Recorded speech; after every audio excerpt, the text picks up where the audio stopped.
Welcome everybody to our live stream that we do every single Sunday. All the Sundays that have ever happened. Are we live? Yeah, we're live. All right, so I'm not just talking into thin air. Yep.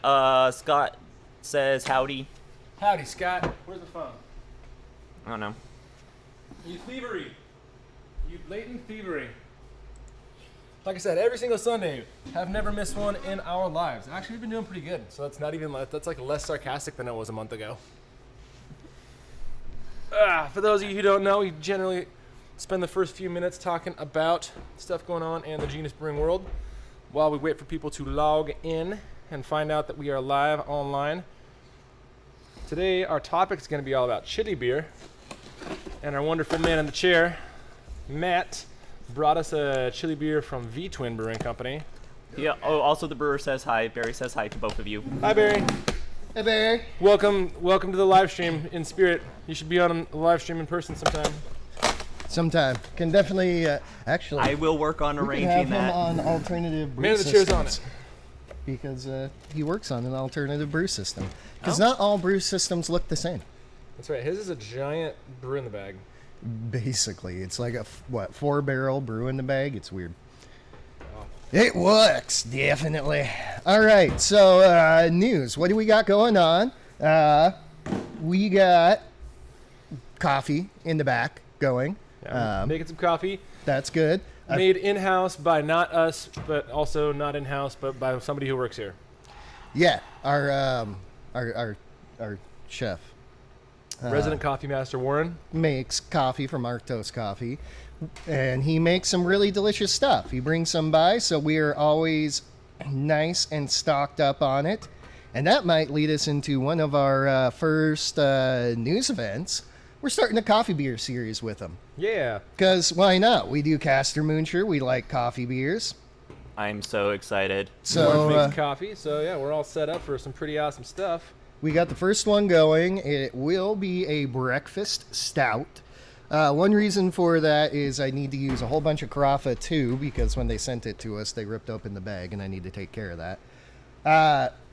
The other reason is everybody's getting mad at us for not using double roasted crystal. So I used double roasted crystal in it. And let me tell you, that was actually really cool.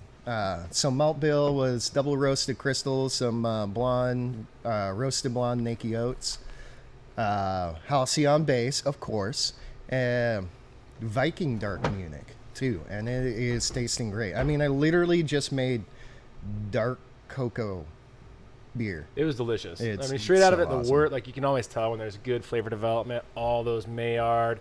And Maillard to me is like if you perfectly brown a marshmallow and just peel the skin off and eat that, like all Yeah. that good flavor. That was there ready to go with the cocoa-iness, and it was, It's locked and got loaded. some good roastiness to it. It's fruity, but it's not specialty Belgian-y fruity. It's a great malt. I'll probably use it a lot more. Ooh, smells good. We're gonna throw some maple and coffee into it and have a breakfast beer. Yay! Real quick, Stefan Stoudemire, everybody that's watching the live stream currently, say his full name. Oh man, you came late last time, and I did miss saying it. It's just Yeah, rolls off the tongue. so. good. USMC Mike 1, bring up a best bidder, category 11B, in North Carolina while watching the show. North Carolina, congratulations if you are a basketball fan and follow the North Carolina Tar Heels. Congratulations on the victory yesterday. Okay. I know Over Gonzaga Baylor. won, maybe not yesterday, but a day before that. That was yesterday. Oh. Yeah, And 2 squeaked days it out. before that. Yeah, there's 2 one- days before that. That's what I knew. that Yesterday, one I too. just knew they were on. Yeah, they've won 2 so far. Yeah. Go Gonzaga. People trying to play bingo at home, scroll up on the live chat, and bingo is there. I will. I'm reposting. Bingo is going to be on this one. All right. We got a pretty fun new seltzer on tap. Green apple seltzer. A little tart green apple seltzer on there. It tastes like a green apple candy. It's really dangerous. Yeah, like a pint of that is like a 5-second, oh man, I just had a Jolly Rancher. Now I need more candy. Yeah, right. It's tasty. Excuse me. It's all that without being overly sweet, which is really awesome. Yeah. And along with that, I mean, I think people do need to experiment a little bit more around with sour seltzers. Those are really good. And experimenting around with different flavors than your classic grapefruit, lemon, lime. I mean, get adventurous with this. It's got to be fun. Otherwise, why we doing it, right? Patrick Sandy, what induction burner do you use in all the videos? We haven't used an induction burner in a video in a long time, but when we did, it was just some commercial grade one that I found on Webstront store, I believe. It might be available on Amazon, but I just made sure I got a commercial quality one and then an induction ready cookware. So Gnome Brewing says seltzers haven't died yet. No, actually, seltzers haven't died. Boring seltzer has died, and I will say that boring seltzer is gone. It's going to be a lot harder to find the flavorless, tasteless, bleh, lime flavors anymore. Even the big guys are going into sour seltzers, cola seltzers, island punch seltzers. I've seen island flavor seltzers from San Juan, which San Juan's actually a really good one too. They're getting way more expansive and exciting because people are realizing, hey, we want to drink something with flavor as well, which is pretty cool because, then we can start to make a lot more things with flavor and people care less if, I put some sugar and pineapple juice into it for a pina colada. Yeah, exactly. So you don't necessarily have to ride that 95 calorie zero carb. It's still low carb because it's, fermented sugar water, but we don't have to ride that low flavor value. That's what I'll call it. Yeah, exactly. And we have so many good seltzer options here in Spokane. Yeah, lots of great seltzer. Ours is still the best by far. Speaking of, we've got a cotton candy lemonade seltzer. Oh, yeah, we do. We might have talked about that last week. I don't remember, but... Well, we talk about our cotton candy ones all the time in the way that it's a really weird flavor that works really, really well in seltzers. But the lemonade was a little bit different, and that just made... Oh, man, it's... horrible and wonderful all at the same time. It's horrible because you just keep drinking it because it's an absolutely delicious soda. That's why it's wonderful and horrible. Make something delicious and drink it. Chester Cup, the Valley version of the Lester Cup. That is live on April 1st, which is what, 10-ish days from now? Yeah, somewhere around like 2-ish. It's about 2-ish weeks. I think it's 2 weeks from yesterday. So we're going to go ahead and start our submission today.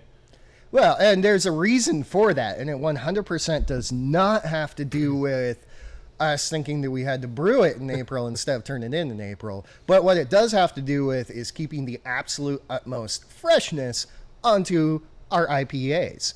The category is Session IPA for this time, Session beers. It's open for anything that's Session on that. So we decided to make one of our famous low-cal Session IPAs for that, and it's going to be great. Yeah, great way to build a bunch of big flavor in a short amount of time on a relatively light body and still give you everything you want out of an IPA. But it will also be, so we're going to have some high-cal seltzers and some low-cal IPAs. Exactly. It's the goal in life, I guess. Yeah, that way we can really confuse people, Yeah, you want something big and thick, you get a seltzer. You want something diet, get an IPA. You want something little and thick and skinny? What? Damon? Anyway. It's Buff Logan. It's Buff Logan. It's Buff. I love that kid. Yeah. Stefan Stoudemire, Tapache to you too. Tapache. More people need to make Tapache. Yeah. All right. Last big event or news we got going on is the day after we turn that in. Our Blueba Sour event. April 2nd, we are going to do a Blueba Sour. As many of you know, we've had the Pichichu for a while. We've done it a couple of times. It's a great beer. We decided to expand on that. And instead of doing peach hibiscus this time, we did blueberry hibiscus. The hibiscus was definitely toned down quite a bit because we weren't going for quite as much floral color on this one. Blueberry is way up in there, and it is amazing. But it helps pop the purple notes because you got some red and you got some blue, and so that turns into like it's purple and makes you think blueberry. So if you haven't checked out our Instagram, we got a sexy picture that includes both our green apple sour and our Blueba Sour poster that Shay designed all in one. So check that out. Follow us on Instagram. But not until after this show. Yeah. If you're in the area for that too, do stop on by. It's going to be really fun. Warren came up with a really awesome special wrap for that. I've had his first version. It is amazing. I mean, like, it almost needs to become a permanent feature on our menu. I might be thinking, but we'll see what he thinks. Yeah. He's going to pull in a special dessert for that. We're going to watch some Pokemon. We're going to play some Pokemon games, either card games. Warren also said he's going to bring in 64 for Stadium. Noise. You know? I love Pokemon Stadium. It's actually really fun. Yeah. It's probably one of the best Pokemon, non-main series Pokemon games that they've ever produced. It's a party game. It really is. Exactly. So we're going to do that. We're going to have it here. We're going to get it going. There might even be some, cards flying around, exchanging hands, and doing some fun things. Come down and poke it out. Check out the Pokins. Yeah. If you ever wondered what a Pokemon would taste as a beer, this is it. Yeah, this is how we prepare Bulbasaur. Exactly. Some people wonder how Pokemon taste. We wonder how they would be as beer. Now we know. Now we know. All right. So that brings us to Our Beer of the Week. Bum, bum, bum, Beer of the Week. Yeah! And today's a little interesting because we're talking about chili beer, and the only really style that fits into that chili beer is category 30A, which is the spice, herb, or vegetable beer. We're adding vegetables to beer to make a chili beer. So we're going to give a quick rundown on everything that goes into style 30A. Are chilies vegetables or fruits? I'm looking it up. I thought it was a fruit. Turns out they're a legume. They aren't a legume, or else my nephew would be dead. He's allergic to them, and I've fed him. Peppers are a fruit. Yeah, I thought they were a fruit. Yeah, so they're fruited beer. Fruited beer. Hey, if you want to make a fruited beer to really make people mad, you're making fruited beer, but still not put fruit in it. Put a pepper into it. There you go. Stefan Stoudemire, the Omicron the third. Brew Tools ship glycol chillers with built-in pumps, but don't have solenoid valves in stock yet. Which one does Genus use? Is there something I can just stick into an Inkbird? Actually, yes. So if the pump is constantly running, we did a quick solenoid build. Logan actually did it, and he found it on Amazon. It was like $20. I'm sure you could probably find not as bulky solenoid valves for cheaper. But yeah, on the I think we linked the one that we used on Amazon, but it might not be on Amazon anymore. But any solenoid's going to work, and the Inkbird actually does work that, because anytime it's flowing electricity, it's going to open. Anytime it's not flowing electricity, it's going to close. So there you go. Yeah, check out that video, though, that we did on putting our glycol chiller together with solenoid valves from Amazon. I think we linked exactly what we used in the description. And no, I'm with you too. I wasn't. This will be my first experience actually playing the Pokemon card game. I was a Magic guy myself. Yep. I'm same here, Tim. I mean, it'll be fun. And you know what? We're also going to have a special going on that day that if I beat you in Pokemon, then you are buying our beer for the night. That's the special. That's the special. There's no if I benefit beat for, you, yeah, there's no benefit for you. But the special is if Tim beats you, then you just got to buy us a lot of beer. Then you got to buy us a lot of beer. That's just I will also dance around you all night and remind you that I beat you. That sounds pretty reasonable. Yeah. All right. So getting into the spice, herb, or vegetable beer. Like Peter said, this is kind of interesting on that because it's super wide range, especially for the BJCP guidelines. They don't really give you a specific style for it. But the overall impression for it should be a harmonious marriage of SHV, or spice, herb, vegetable, and beer, but still recognizable as a beer. The SHV characters should be evident, but in balance with the beer, not so forward as to suggest an artificial product. Don't make it taste fake. Yeah. The appearance should be appropriate to the declared style. Basically, we're just adding whatever spice, herb, or vegetable goes to the declared style. The exception to that would be if one of your spices has a massive amount of coloration to it. I guess hibiscus would kind of fall into that. But normally, you're trying to make it true to style in terms of color. And the head should kind of always show up as the appropriate head color. The nice thing about making spiced, herb, or vegetable stouts is it's much harder to taint the color. Yeah, it is. And along with that, even if you're adding hibiscus in and it comes out that gorgeous pink purple hibiscus color for that, it shouldn't feel like you're drinking an agua fresca. Unless that's your intent, but that's something entirely different. You should still be able to tell that it's beer inside of there, even if the color is massively impacted. Woodruff would be another one in there. Actually, and next week's going to be exciting, and we'll drop a few Easter egg hints. Somebody is going to be bringing a Woodruff blueberry thing for us to taste. Oh, yeah. Yeah, not going too far into it. We're Yeah. going to keep it a surprise. You have zero guesses at what that beer is going to be. Or even if it is a beer. Yeah. But anyway, there are things that do affect the color a lot. There are things that do affect the flavor a lot. I mean, coriander is also something in there that's going to affect the flavor a lot. But with something like coriander, we already have Belgian wits where we associate that good orangey flavor with beer. You can go much heavier on something like that than you could on some other herbs and spices and still keep the beer aspect. Yeah. Same thing in the aroma.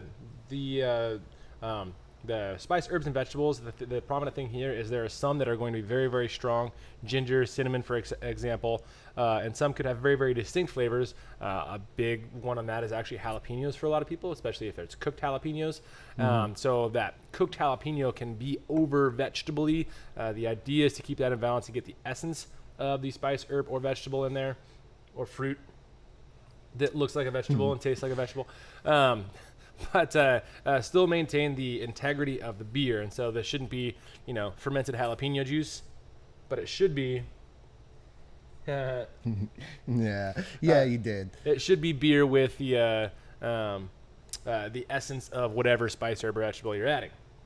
Speaking of this jalapeno one, I think the aroma comes across very, very jalapeno-y, but not. It's not. That overripe vegetable kind of jalapeno. It's fresh. Yeah, it's very much a fresh jalapeno fruit. When you start cutting into jalapeno and you get that burst of the actual fruit of it as well as the spice, that's definitely in here. It also gives you, I would say I'm cutting fresh jalapenos while drinking a beer. Yeah. That's the impression, the overall impression I get from this, and that's something that's what you should be aiming for. You get the beer, you get the ingredient in it. It's very harmonious. I actually really love V-Twins jalapeno. Good job, Barry. Yeah, great. You did a great job. Actually, I really do. Comparatively to other ones, I've had another one that was made in town that was super popular. They used pickled jalapenos, and it just overpowered it so much. Yeah. It made it so vinegary that it gave you instant heartburn. And that's an example of something that tasted really good. But that was pickled jalapeno juice rather than a beer. This is more in harmony. There's more harmonious flavors. It's a beer with jalapeno rather than an alcoholic pickled jalapeno juice. Yeah. I still drank the crap out of the other one. It was great. But apparently we timed this great because Jimmy J is doing a jalapeno beer out at Inland Ale Works out in Cheney. Is Jimmy out there? I don't think he lives out in Cheney. It might just be. No, there was a Pro-Am? homebrew, Pro-Am contest that he won. I was like, wait a minute. Why is Jimmy Jimmy's won like brewing 35 out Pro-Ams. Yeah, Jimmy's good at that. Hey, Jimmy, bring us some. Yeah, that's exactly what I was gonna say. Yeah. Flavor. As with the aroma, the distinctive flavor should be associated with a particular spice, herb, or vegetable. It should be noticeable and can range in intensity. So from subtle to aggressive, the individual character of each should not always be identifiable when used in combination. If you've got a big combination of spices, sometimes one will be harder to pick out than others. Basically kind of the same thing as aroma. You want to be able to taste the base beer, and the spice, herb, or vegetable should complement it, but hopefully not be the only star in the show. That's kind of what we were just talking about, the difference between having a jalapeno beer and having alcoholic pickled jalapeno juice in that. Both are very tasty.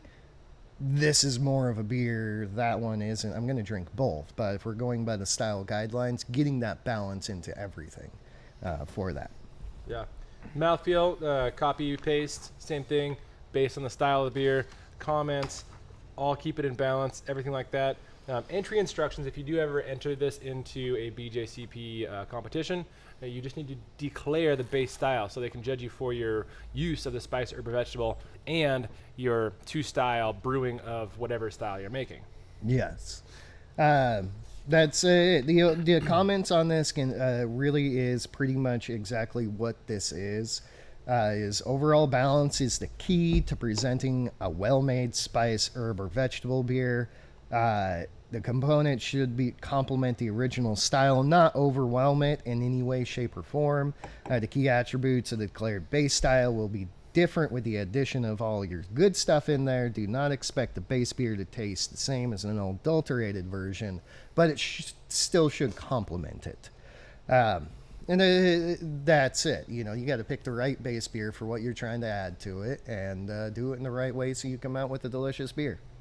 Commercial examples: AleSmith Speedway Stout. If you can find any of those, buy them, drink them immediately. Don't even wait. All of them. And for any of those of you who are in California and can get your hands, if you can get your hands on a few, order the Anvil bottles and send them up to us, especially the Oaked Wee Heavy. But any of the Speedway Stouts they don't distribute, please send them all to me. I absolutely love Speedway. Vietnamese is probably my favorite. But if they cost a lot of money, no worries. We'll pay you back and eventually do the most expensive game of beer pong in history. And we'll send you beer back. Yes. Please send me some. Anyway. They don't even make this one. Legion Avatar Jasmine IPA. That used to be the tits. Can I say tits on YouTube? No, you can say tits on YouTube. All right, tits is okay? Tits is okay. All right, if tits is okay, everybody that's listening, say tits out loud, and then I'll know that you guys are with me.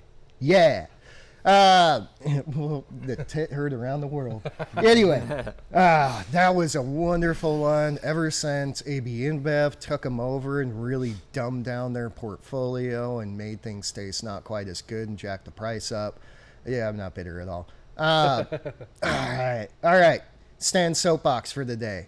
Why in the hell, when you have one of the godfathers of brewing, like brewing scenes, and Dick Cantwell, do you do something to force that guy out? Like, dude's awesome, is an absolute magician in the brewery, and you do stuff to make your brewery worse and force out like a legend? That doesn't make sense to me. Rant over. But Jasmine in an IPA. I mean, who thinks about that? Dick Cantwell does, and he's amazing.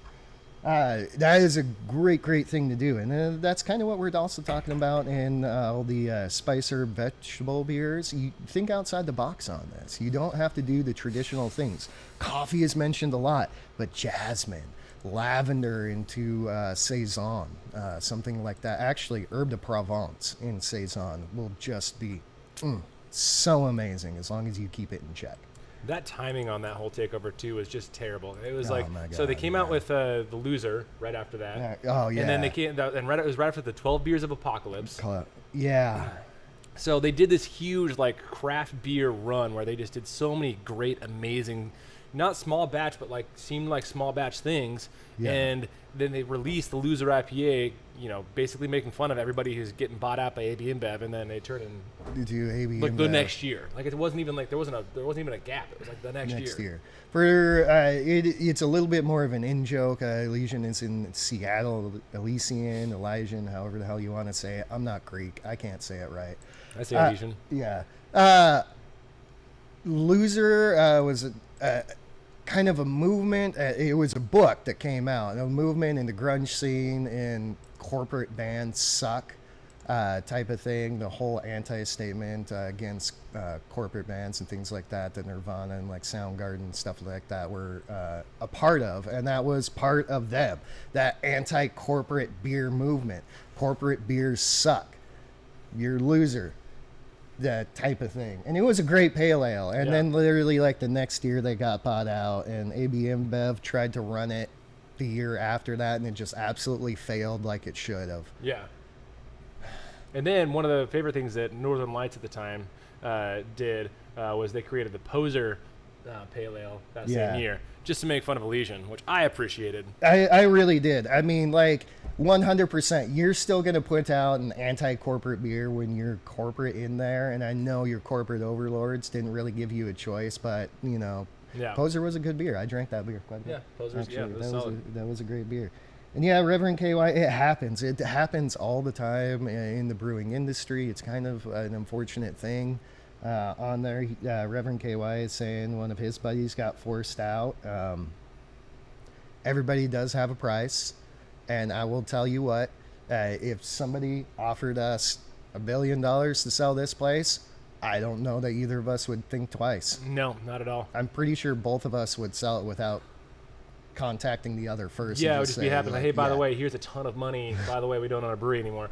But that said, my dream is actually to, and I told Tim about this a number of times, my absolute dream would be to have enough money to have a small brewery that's located somewhere in Spokane, just kind of hidden, that only people that I know and like know about, and the only way to get in is with a padlock that you know the code to. The only rules are you come in, you drink my beer, you leave some money to make sure I'm paying for my beer, and you clean up after yourself. Yeah. All my friends can come drink whenever they want. It's hidden. It's, not real. LCB, it's not real. That's my ultimate dream. If I had enough money, that's exactly what I'd do, because then I get to brew all the time, and I wouldn't have to worry about all the business stuff. You wouldn't have to worry about it. And in all honesty, Dick Anwell's not bad off. He got a bunch of money from that deal. He moved down south. I think it's Northern California. San Francisco. San Francisco? He's at Mongolia. Yeah. Brewing. He went somewhere else and kept making his beers, but with a buttload more money. So, when this happens, generally, I mean, Reverend KUI's ideas or situation is a little bit different, but generally when good people get bought out, they just go make beer somewhere else, and you just got to find their new label and quit supporting the corporate overlords. Yeah. Because, they're over there. That's why they're over. Patrick Sandy, holy shit, that's a cool idea. Yes, Yes, it it is. is. So make us $1 billion, or find somebody who can make us $1 billion, and then we'll give you the code Exactly. to the secret bar. To the secret bar. All right. We got a little bit off track there. We did have a question from Tanner Cole. What's the best way Yeah. to add chili to brew, dried, fresh, timing, etc.? That brings us to the only topic that we have today. Yeah, well, there's also, he had another deal up in there, and we'll get into this, how to add chilies, what chilies to add, what times. He also had a question or a statement of added dried ancho to a beer and got a slightly fruity note and less spice than expected. And that's going to roll us into picking your chilies. Yeah. There's a big difference between dried chilies and fresh chilies on that, and in all honesty, people may not know that dried chilies and fresh chilies are called by two different names. Let me get this right. Guayabajillo, I believe, are Anaheim. Oh man, I might be wrong on that. Guajillo, the big red ones. Yeah. Guajillo chilies. Yeah, those are. I think they're Anaheim. We had those chilies. when Chad White, when we did the Will It Beer with Chad White. But he also had, what was it?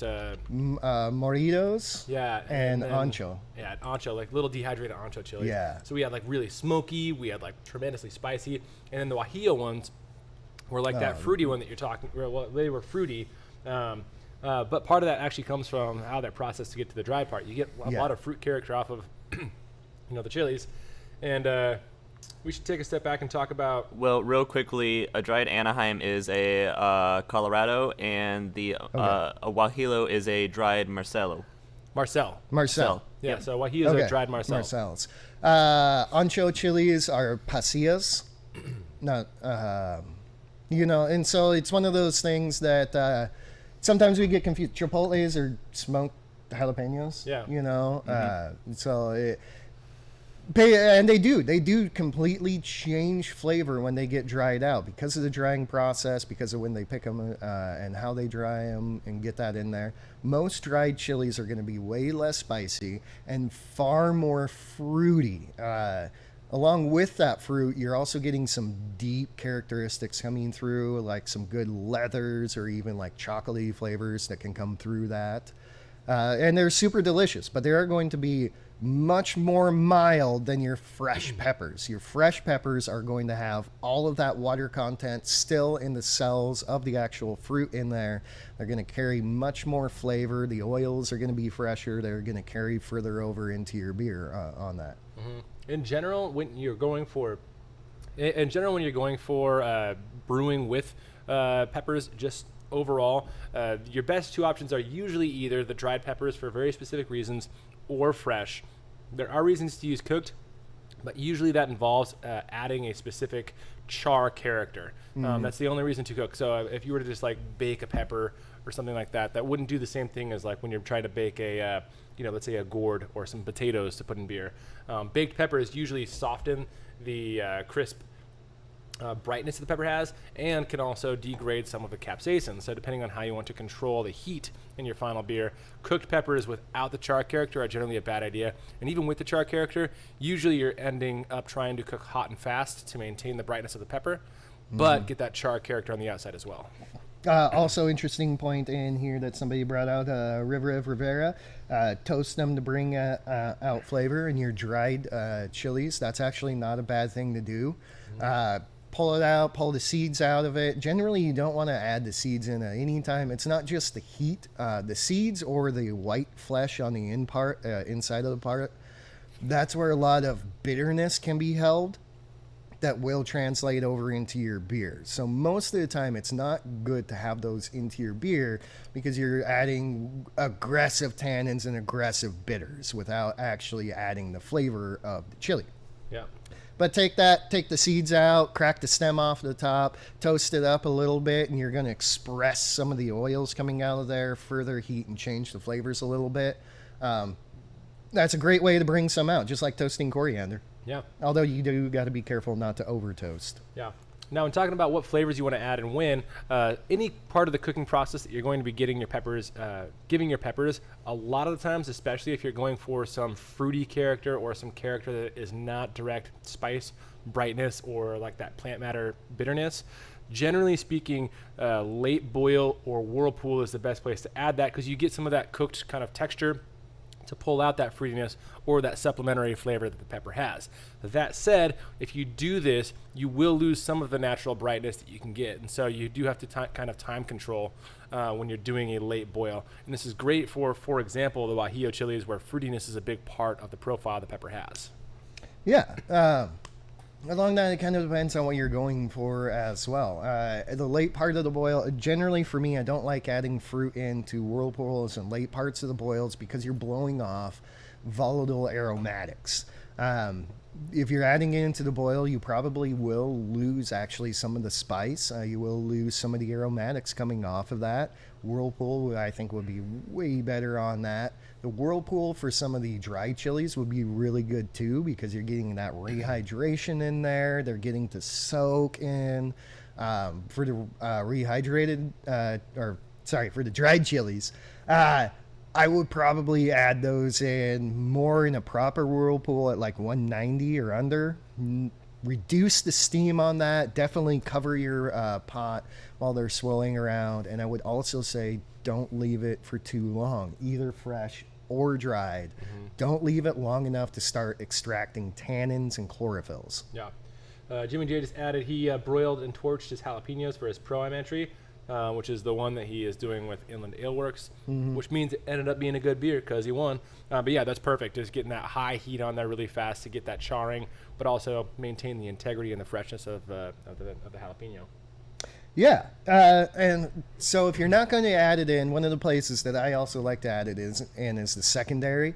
Adding, not secondary fermentation. We're not fermenting this twice. In secondary racking, or generally where I actually like to add it in, is at the very, very tail end of fermentation. When you have maybe 10 to 20 points left on gravity to go before your final gravity, I love adding things in at that point. I think it really does preserve the freshness of everything that you're adding in. It preserves the aromatics and gives you more of a pop of an added character. Rather than a muted character in there. Doing that can have some sanitation issues, and actually I think Reverend KY, does capsaicin count as a preservative? And any sani tips on adding veg in the secondary? As far as I know, capsaicin is not a preservative. It doesn't kill bacteria, it doesn't kill yeast, it just prevents animals like us from eating the plants because it's real hot.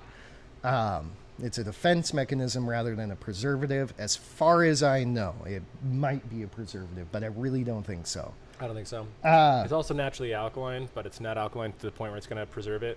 acidity of the base pepper could be some sort of preservatives. But in general, yeah, I mean, It's- adding peppers fresh is going to be a risk. That said, it's a risk worth having, especially do what Jimmy J said, get Yeah. a char or a quick broil on it so that you're not making a soggy plant that you're adding, but enough Yeah. to kind of kill some stuff on the outside. Yeah, give it a wash, give it a torch all around, and then throw it in. Exactly. If you're using fresh peppers on that, it's pretty easy. I mean, they're sealed. Toss it in a bucket of star sand. Yeah. Wash it or toss them around a little bit, pull them back out, and then you're pretty safe on that.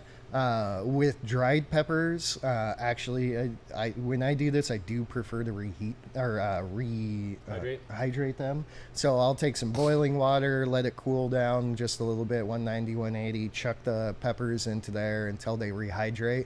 And then I'll usually take that water plus the peppers and add them all the way in. It's all sanitized, sterilized, chuck straight into there. Adding it in the tail end of fermentation really reduces the risk of infection. There's not very many sugars left over for anything to eat. Plus, the yeast is really high and active at that time and should outcompete most other yeast. The biggest thing you have to worry about is bacteria. Generally, the beers that you're adding it in have a higher IBU content, so you don't have to worry about many lactose in there. Just some of the other guys that can sour stuff, and that little wash with Star San should do it. Yeah. We've also seen one of the local brewers in town, For the Love of God Brewing Company, Steve. He added Star San. He was doing fruit, but he put undiluted Star San straight into his fruit, mushed that stuff up to sterilize it, and then added it The whole directly thing, in. And it worked perfectly. The Star San doesn't affect the flavor, taste, acidity, or anything like that. Yeah, the saponifying component in Star San actually yeast will eat, and so it breaks it down into byproducts of yeast food. Phosphoric acid, that's just, that's fruit-based acid. You find that in every fruit, especially strawberries, so. Yeah. It was brilliant. It was one of those, Peter and I both looked at him and went, huh, In theory, that's right. that's a new way to do it. That's pretty cool. So heat is one of the best ways to do it. Also, taking care of your stuff. When the peppers are still sealed, wash them off with Star San. Yeah. Perfectly safe after that. Well, depending on how you handle it after that. Yeah. As well as adding them in. For fresh peppers, I would very much try to not cut them as much as possible. Yeah. The more you cut it, the more you're going to be breaking especially the outside skin where most of the harsh tannins are, which could extract that far more. If you do dice them up, there's nothing wrong with that. I know that a couple of people on here have done it, had great success. Just try and keep a shorter contact time. Along with that, Yeah, especially 2 slaps on the slap chop. Good to go. That's it. Just break it open. As well as with fresh peppers, I would really limit contact time. Keep it short, 12, 24 hours, maybe 48. Yeah. You don't want to get into that earthy, muddy, like swampy green pepper. And that's specific to certain peppers, so you're not going to have that same with a lot of the dehydrated peppers like the guajillos, the morel, whatever that's called, and the little tiny, the little smoky pepper that we got. You're not going to have that same issue with those. But with jalapenos, definitely, Anaheim's a lot of the peppers, even habaneros, you're going to have some sort of vegetal flavor come out of it. Habaneros, by the way, because of their heat and citrus note to overall meat of the pepper kind of ratio, they're a easy one to add for pretty much guaranteed success, but they're also an easy one to overdo. So if you add less than you think of habaneros might be an easier entry into doing pepper beers. It's super easy. The fruit on habaneros is actually very citrusy and very sweet comparatively, especially to the green peppers. Green styled peppers. So you're talking about pasilla, Anaheim, jalapeno, hatch, unless you let them go all the way into red. Green peppers generally have a higher flavor threshold, a higher flavor content, maybe. What am I trying to... They taste more vegetal. More vegetable for less heat. Yeah. Where the habaneros, because there's so little flesh in the fruit, are very easy to get the heat, very easy to get the flavor off. So that's a great way to start in there. Yeah. But I did see somebody in here, KO Brewing. It commented that pepper seeds release tannins at higher temps and found my hot sauce is way better if the seeds are removed. And that's actually kind of where I'm coming from on that too, is fermented hot sauce. We got into that over the pandemic, and yeah, it tastes way better when you remove that stuff because it's not as bitter, it's not as tannic, and it just tastes better. That's another interesting way to actually add some peppers into there, is using a hot sauce that's already been made. Now, keeping in mind that a lot of hot sauces have vinegar bases, but if you do your own fermented hot sauce, I've seen a bunch of people use the mash from a fermented hot sauce as flavorings for things. That could work extremely well. And just straight up using some of the sauce from that without the vinegar would be a great way to infuse good complex pepper flavors without messing around too much with sanitation and pepper flesh. And if you're not sure what it all is going to do, one way to kind of flush out what flavors you're going to get from whatever heat source you're adding, if it's doing fermented hot sauce or even peppers that you're unfamiliar with, a tincture is something we haven't talked about yet, but a tincture is a great way to get separation of potential oils at the same time as getting a kind of baseline for what you're going to get from your pepper flavor that goes into your beer and assuring sanitation. Now, tinctures come with their own risks, especially if you've got a lot of seeds or if you've got a lot of flesh material, because tinctures are highly solvent, which means that they can extract tannins or a little bit extra chlorophyll flavor if that's available. But it's also a good way to get a gauge of what's going to go into your beer before you actually put it into your beer. So they're kind of that fail-safe, that stopgap between guessing and knowing. No.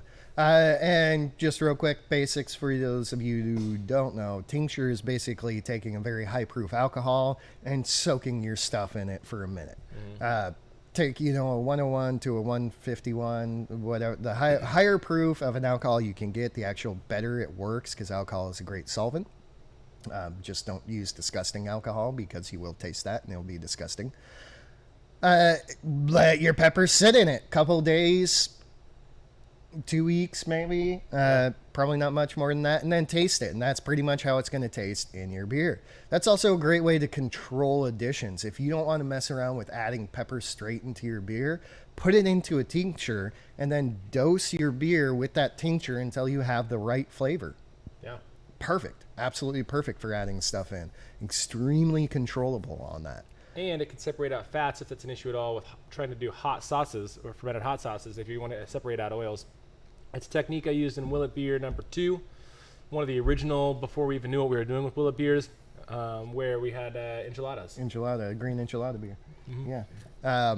The alcohol, actually, I'm going to say this for the sanitation, alcohol is a beautiful way to sanitize everything. Mm-hmm. If you forgot to sanitize your stuff, you don't want to mess around with Star San, dump a shot of vodka over your chopped up peppers and you have just sterilized it. And I'm saying sterilized because alcohol is a sterilizer rather than a sanitizer. It kills everything. Yeah, if you get over 50% alcohol or 100 proof, that's when you're pretty much guaranteed, even with short contact time. Yeah. Even lower alcohols will do a pretty good job, but 50% alcohol, then you're good to go. Beautiful. All right. I saw Stefan Studemeyer. Yes. Steaming or frying the peppers. He is talking about when we're toasting the peppers on that. There's a couple different ways you can do it. Dry heat is what you want. You like that extra char that you get from that. You like the blistering and all the smoky kind of things. No oils, no oils, no liquid, nothing like that in there. I mean, I suppose you could if you really wanted to, but definitely don't do any oils or fats or anything like that. Most of the time, if you're going to do it in a pan, you just chuck it straight into a frying pan. I suggest a cast iron so you don't, ruin some of the more delicate pans out there. But chuck it straight into a frying pan, really let the heat warm up and express those oils a little bit. You can throw them in the oven if you want to get a little crazy with it. If you got and I wouldn't suggest this necessarily with charcoal or gas grills, but if you have a smoker of any kind or a wood barbecue of any kind, throw them out on there, get a little bit of smokiness as well. So there's a lot of ways you can do it, 100%. Just if you are toasting them up, do it dry as possible. Don't put any extra liquids on there, just for the fact that you're putting those extra liquids into your beer, and you want your beer to be as tasty as possible. Brett Ridley, if you are watching, we are trying your beer right now. It is a Weizenbach. Grains are white wheat, dark Munich, Vienna, Pilsner, Cara Munich, and chocolate wheat, and special B and Millinoided. Okay, so recipe-wise, I'd say that's probably a little bit more complicated than is needed. However, none of those sound inappropriate, and so this could be very delicious. Yeah. Yeast is Stefan from Imperial. Classic. I hope you fermented it a little bit on the warm side to build some banana character. And by that, I don't mean like warm. I mean like 68 to 72. Pretty standard room temperature. Sorry, I gave you a shorter pour. Yeah. Hops were Pearl hops, but they should. Yeah, there we go. Hops were Pearl hops, pretty classic. A little bit of citrus and classic lemongrass from Pearl hops. All right.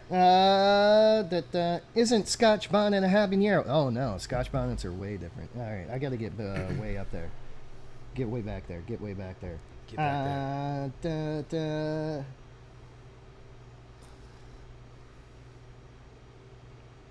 Oh man. World and Torch. Okay, we're getting back in there. I was releasing, reading some other things. Patrick Sandy, if we go to Tennessee, we're welcome. Does that mean us or just anybody on the chat? Well, specifically us, but also probably anybody on the chat. All right, everybody on the chat, we're all going to Patrick Sandy's house at the same time.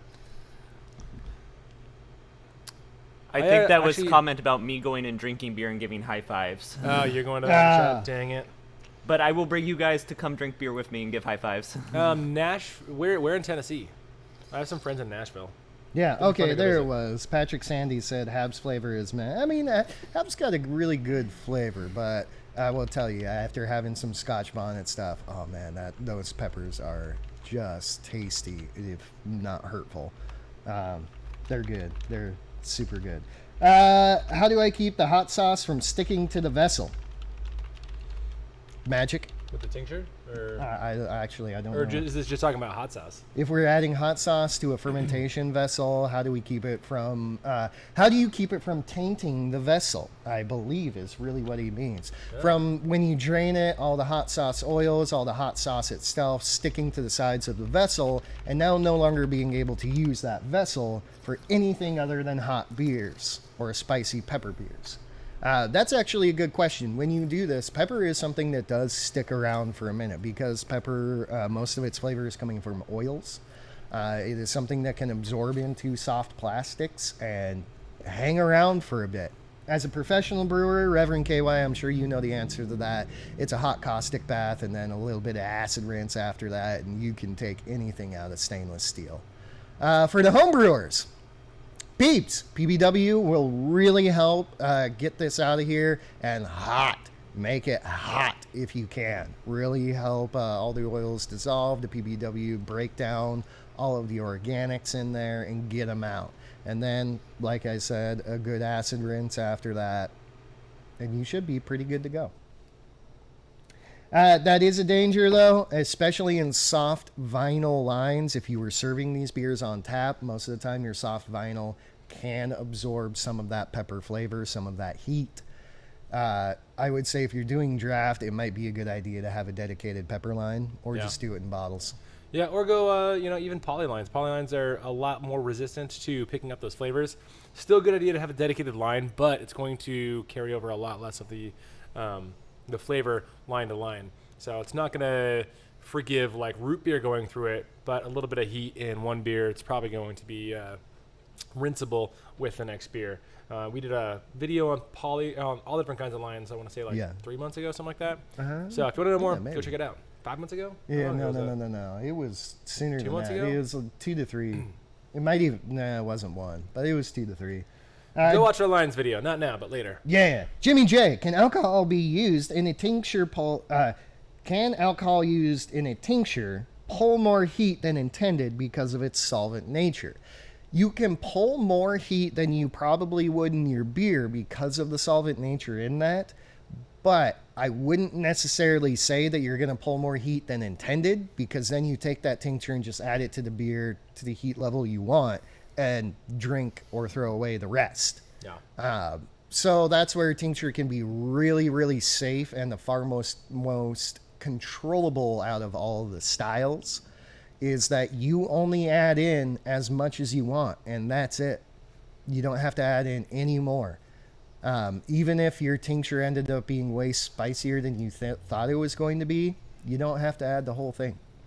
That said, the downside of tinctures, and from what I've noticed, is that sometimes tinctures can leave off some of the nuanced flavors that you can get from doing an actual infusion or even part of the cooking process, where you can have your peppers going into, let's say, the whirlpool, for example.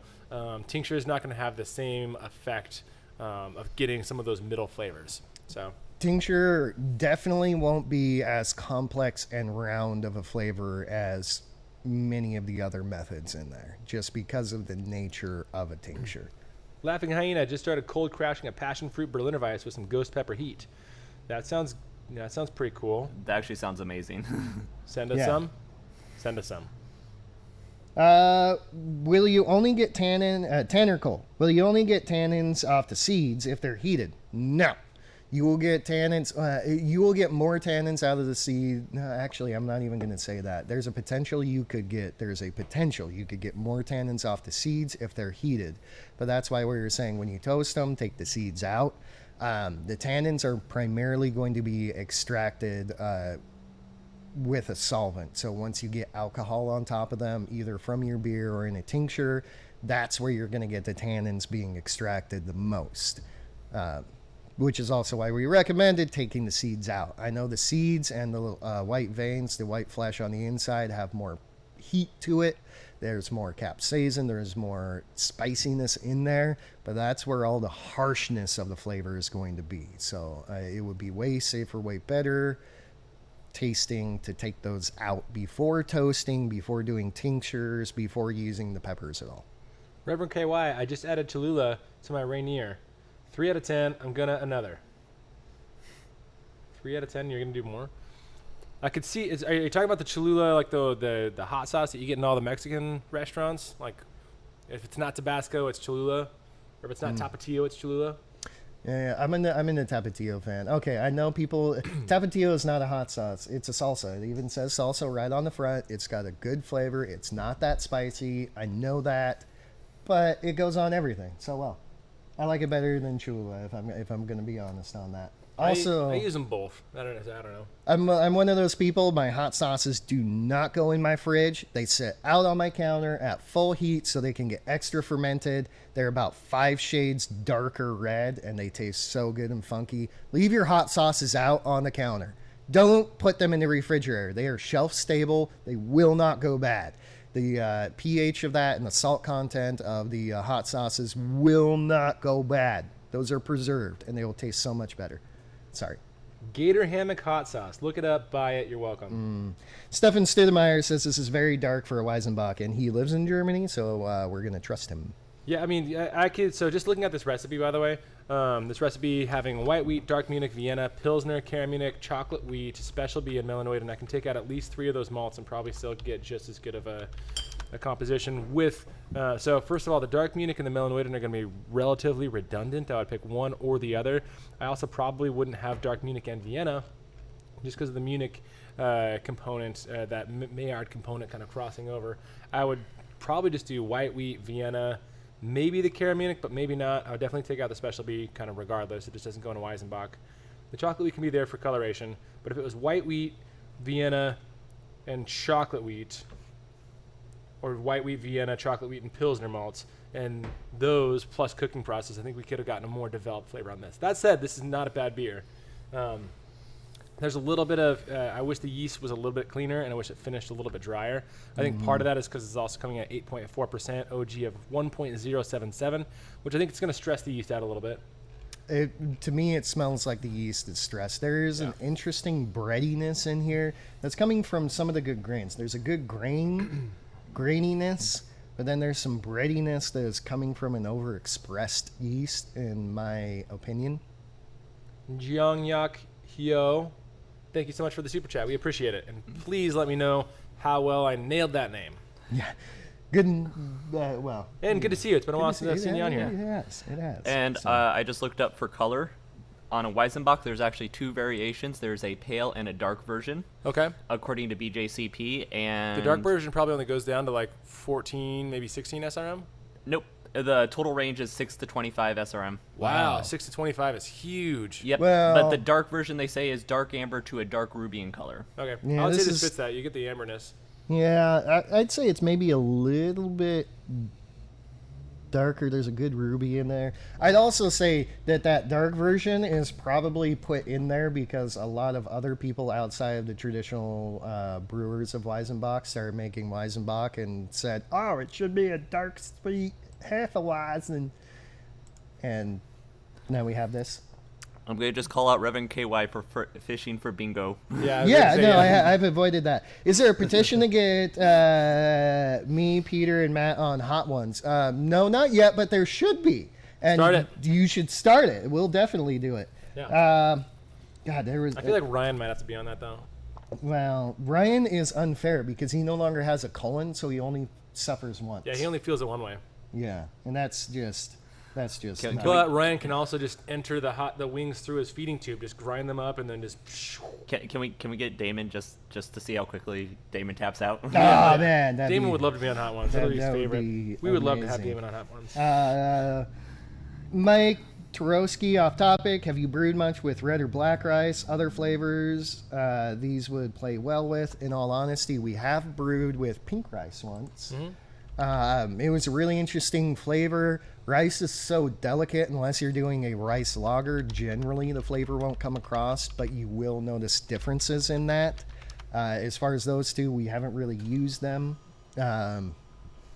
Just keep in mind it's a super delicate flavor, so most of the time it's going to fade to the background. But you should use that as a background player to really add complexity and layering to your beer. Yeah, the pink rice we used had a natural, like, kind of floral components too, like almost pseudo sweet, just perception wise. And it could be a really fun thing in like a light lager, but if you're using it in anything with a lot of flavor, you're just not going to taste it. Yeah, and so, Gator Hammock. Oh, Reverend KY, UV danger, put them in the closet. That's for me saying put your hot sauces on the counter. Okay, the UV, yes, a little bit. Don't on the counter, just put them in the cupboard, but leave them out hot. Also with your soy sauce. Soy sauce will continue to re-ferment when it's out, and it's super delicious and extra funky. If you've ever wondered why restaurant soy sauce tastes different than your soy sauce at home, it's because they leave it out warm and let it extra ferment and get super delicious and funky. And I Kinda just cool. shared the video from Genus Not Brewing of the hot sauces. Go watch our hot sauce video. After Or, this, We- after this, yeah, we made a habanero seltzer, so we had to have some hot wings with it. Tia Nicole, best hops to use for a jalapeno IPA, Sriracha Ace and Columbus. That's my final answer. Sriracha Ace and Columbus for an IPA? Yeah, That'd be really interesting. for a spicy IPA. Yeah, I like that, actually. Some good dankness, a whole lot of garden herbiness from that Sriracha Ace. That could be really good. Yeah. Okay. God, darn it, Reverend. You know what? All right. Okay. Okay, Adam Chumley, speaking of biscuit, I got a longtime brewer telling me Victory, Melanoid, and Biscuit are the same malt. What the fudge? I need some clarity. Doesn't seem right. They are all biscuit type malts. They are. That's probably where they get that from. They're not the same. They're not the same. Patrick Sandy put on there American or British biscuits. How about German biscuit? Yeah. Definitely a little bit different. So in all honesty, like Nomenclature-wise, melanoided malt is also going to be very. I've seen melanoided malt as light as like 8 level bond and as dark as like 25 level bond. So yeah, Victory comes into 2025 level bond and it's the driest of all these biscuit malts. It tastes like a dry, stale cracker that no one should ever use in any of their beers. hardtack. Huh? Hardtack. Yeah. Something like that. Victory can be delicious at a very, very specific percentage, and what that percentage is changes with every beer, and most of it is 2 or lower. It can add a delicious biscuity flavor to your beers, but it is very hard to control Victory comparatively to something like aromatic, or using an actual biscuit malt to get the exact same flavor coming out of it, a lot less harsh. Yeah. It became really popular in the American brewing scene, especially in the 90s when we all had the huge how many IBUs can I put in an IPA craze. It never really died out, and it's a malt that we should use a lot less and in a lot less percentage than it has been using. Definitely not the same malt. Yeah, if you use Victory in any high-ish percentage, the only way for me, in my mind, to make it all work is to do a super long boil or add some sweet malts to kind of back it up, which I don't like sweet beers in general, and so it's kind of a no on all fronts for me. But with a longer boil, you can kind of temper some of the dryingness that Biscuit has, or that Victory has. Yeah. German Biscuit malt can come in pretty relatively light and just be like a toasty or Munich malts. But other Biscuit malts can also be that 20 Lovibond, give you some Maillard, give you some crackery notes. American biscuit. American Biscuit, yep. British biscuit tends to be a little bit, I think it's the sweetest out of all three, but it still has a really good crackery note to it. Yeah. Personally, for us, we use aromatic. Yeah. I don't use biscuit very much. There are a few times that we'll use biscuit in beers, but I use German biscuit in it. I don't ever use Victory and stuff. Melanoidin is way different. Melanoidin malt is meant to mimic Maillard reaction. So if you're supposed to do a long boil, use melanoidin malt. That's what it's for. And use it less than you think you should. Yeah. You can get some really good flavors at higher percentages, but you really need to have the intent to get that sweet, caramely Maillard flavor in your beer and prepare and, consciously do that. So, yeah, they're different. I saw a really good one here. Pamela Hakala recently learned that Arctic style Pilsners are a thing, but can't find anything online about what that is. The one I bought has Motueka hops and jasmine rice, and a review said it tastes cold. This is probably the same thing as like cold IPA. Is somebody just invented a style, started calling it something like that, and now people are doing it because it's a little bit of a gimmick and a little bit not. I mean, cold IPA is technically a little bit different than an IPL, but is it? In the grand scheme of things, no. In minute details, yes. So somebody was probably making a Pilsner just a little bit differently, and somebody's like, well, that's not exactly a Pilsner. And they're like, hey, it's an Arctic Pilsner. And they're like, cool, I'm drinking an Arctic Pilsner. And now it's a thing. Doesn't mean it's bad at all, and that actually sounds really tasty. What that sounds like more to me is akin to a Japanese rice lager. Yeah. Honestly. With a little bit more hopping to it. I don't get the Motueka. Yeah. That seems a little bit like, I don't know, counterintuitive to a softer profile. Yeah. Maybe. Well, done in the right way, you could get it. I mean, it I could almost see that with like Northern Brewer or like one of the mintier hops being like, maybe that could taste cold. Fugel. Yeah, some Fugels. Yeah. That could Well, be I was really going to cool. say I did find that there is the first thing that comes up is there's a brewery that made a Pilsner called Arctic Pilsner, but it's a Czech style Pils. Okay. Yeah. So that's the first thing I found. But then there's a brewery I can't pronounce their name, and I have no clue where they are, and they have an Arctic lager, but they're from Iceland. That's why. Yeah. Oh, okay, that makes sense. That's Yeah. why I can't pronounce their name. So far we're gonna go with it's not a thing. Until we learn more, maybe we're wrong. That's 100% Yeah. likely. Send one to us. Yeah, if we find it. Yeah. But I would be curious how how a lighter body could carry subtler flavors from things like more aromatic Yes. rices, like Yeah. jasmine rice. Although jasmine rice isn't the most aromatic, I'd go with like a pink rice or Anyways. I love jasmine though. Yeah. It's delicious. I mean, it's one of those things where it's probably a thing to a couple of people in a certain area. If you really want to get down to it, we make Spokane style beers. That is a real thing. It is a style definition, and if you make beer from Spokane, you make Spokane style beer.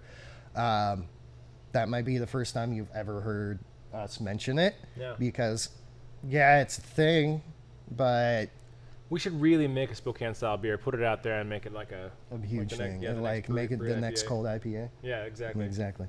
All African right. Hyena, a little off topic. However, have you all experimented with South African hops? I've got a few strains from Yakima, but haven't used them yet. Yes. They are delicious. African Queen was awesome. Southern Star or Southern Cross. Southern Passion. Southern Passion. Southern Cross and Southern Passion are. No, Southern Cross is British. Southern Passion is African. Southern Passion. Southern Passion was really cool. It had a bunch of fruity flavors in it, but it was still pretty aggressively piney and bitter. It was awesome in the West Coast that we did. Yeah. XJA something. It was like strawberry and tobacco to me. That was a wonderful one. That was super fun. cool. The South African hops are really interesting. What I've been getting from them most of the time is there's the really nice high kind of pine resiny content of Pacific Northwest hops combined with the super fruit of New Zealand hops. Yeah. They're good. Use them in a lot of stuff. That can go well in light beers as well as IPAs.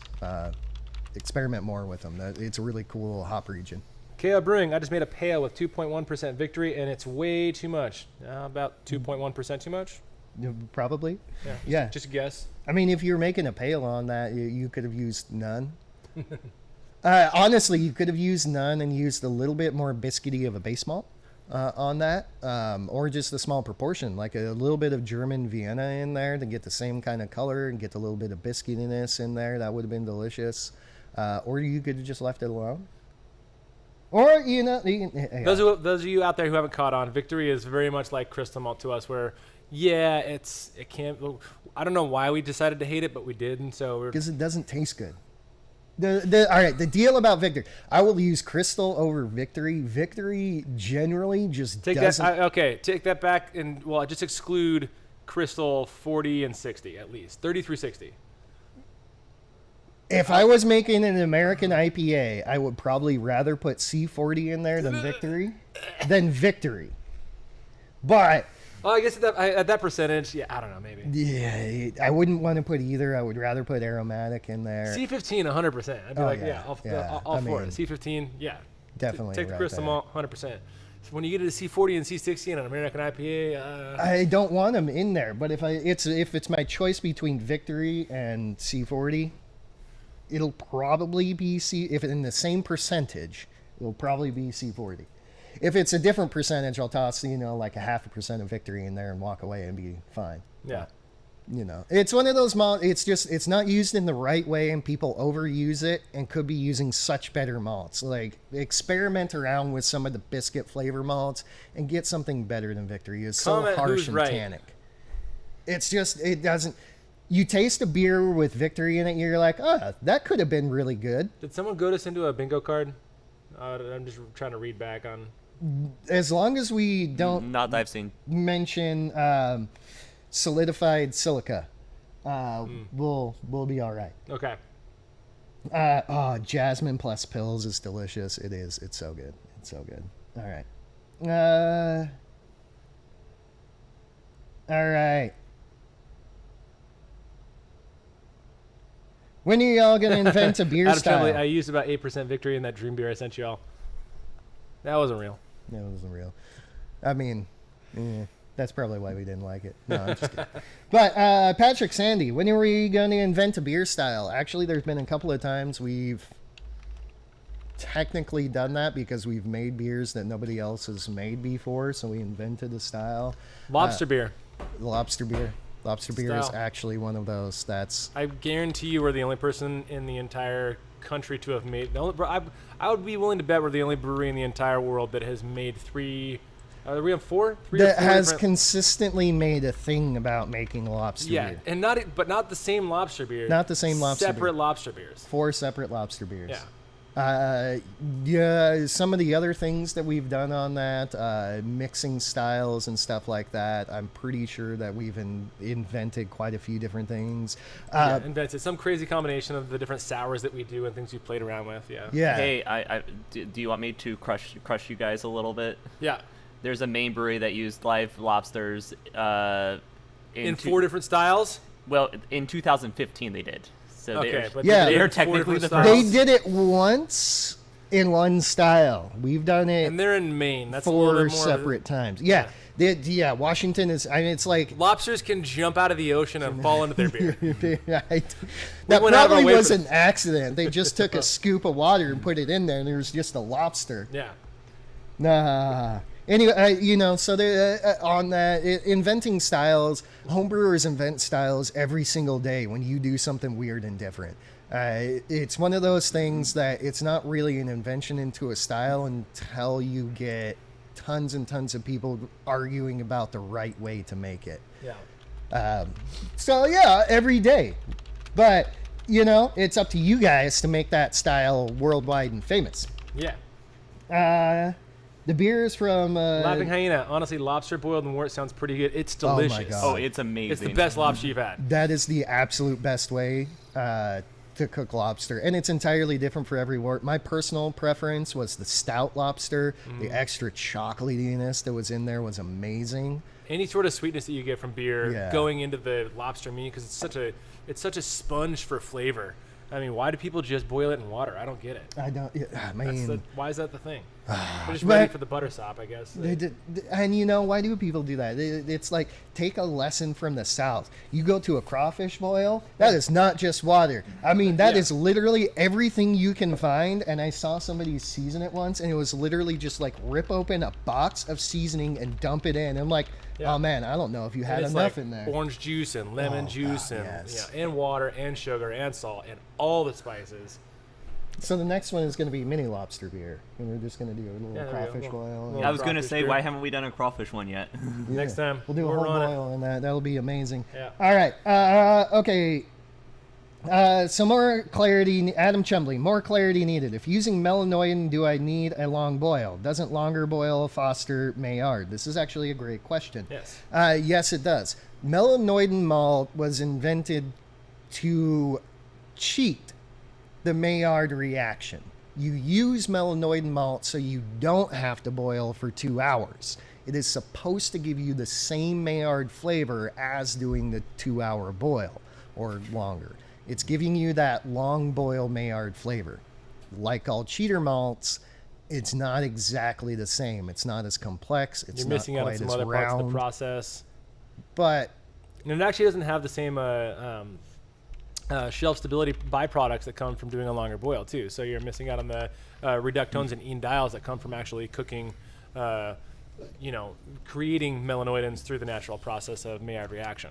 yeah, And you also don't have the protein breakout. You don't have like a lot of other things that are going to clarify beer from a long boil. So it can give you that same bigger flavor. It can give you the, old world German flavor that goes in beer, but it's going to be there, but it's going to be missing something. it's going to be missing something. It's a great thing to add in if you don't have enough time to do it or you need just a little bit of boost here and there. I enjoy melanoidin malt. If I am intending to get Maillard reaction, I'm going to long boil because that's just a better way, a more flavorful way to do it.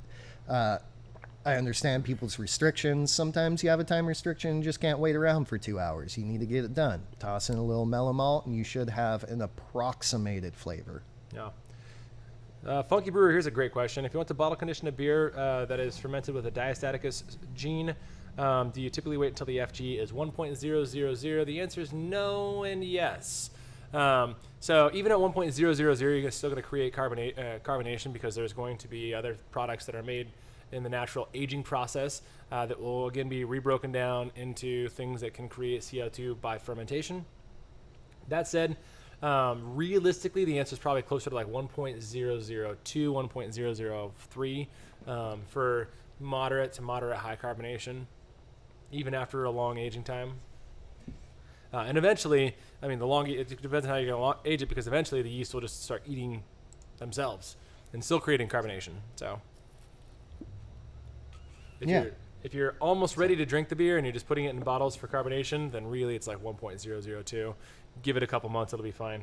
But it'll eventually still overcarbonate, like Yeah. everything. Like everything. Where is it? Greg H. Where in? I know our moderator answered this, but Greg H. Where is Spokane in relation to Seattle? The exact opposite side. So if you get on I-90, yeah, we are on the cool side of the mountains. Depending on the season, other times we're on the hot side of the mountains. Anyway, if you get on I-90 and go directly east from Seattle, the next big city you hit is Spokane. just basically on the opposite side of that. We can almost spit on Idaho, although we wouldn't, because they would spit back, and they can definitely spit better than we can. But that's beside the point. All right. Oh yeah, Laughing Hyena. It's got a pound of the XJA2s. Those are so good. Yes. Broken Jasmine.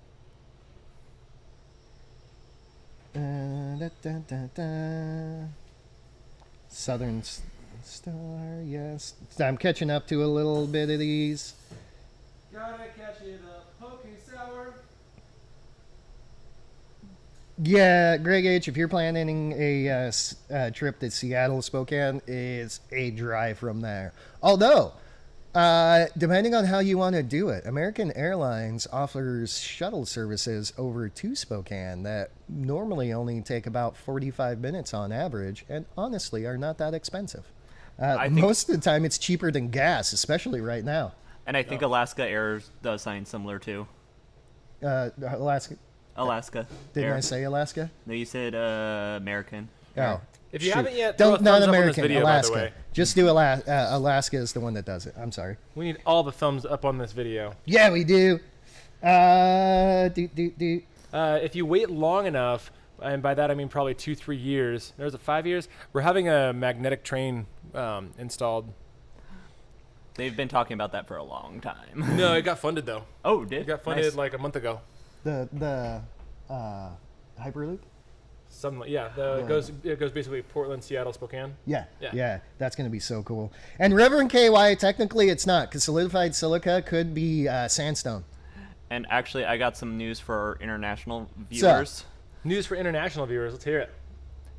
We are getting really close to getting rid of the United States changing an hour twice a year. Oh yeah. What was it? Not the House, but the Senate unanimously. Like there And was not it a passed- person who voted against it. And the House has passed it too. We just need the presidential signature now. Nice. Nice. Hey, we might not have daylight savings time. That But would what time be- are we gonna fall into? This time? This time. Okay. Is that early mornings or is that? That's early mornings. Okay. 'Cause Like it lines up- dark mornings or dark nights? No, dark nights. Dark nights. I am the Dark Knight. Dark nights, dark mornings. Dark mornings? I don't know. It's whatever the time is Somebody right out now. there use words for me. Right now. Spring forward, so that's going to be darker mornings, lighter nights. So more more daylight at night, right? Yeah. All right. Right? Yeah, dark mornings. Greg H got me. Butter when her lobster is stirred.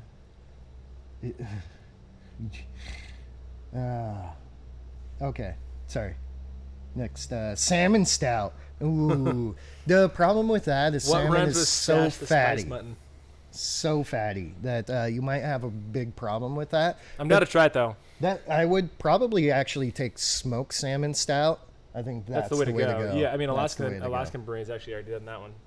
The smoked salmon. Yeah, Oh, I didn't know that. Well, it's there you go. delicious, and we should also do it.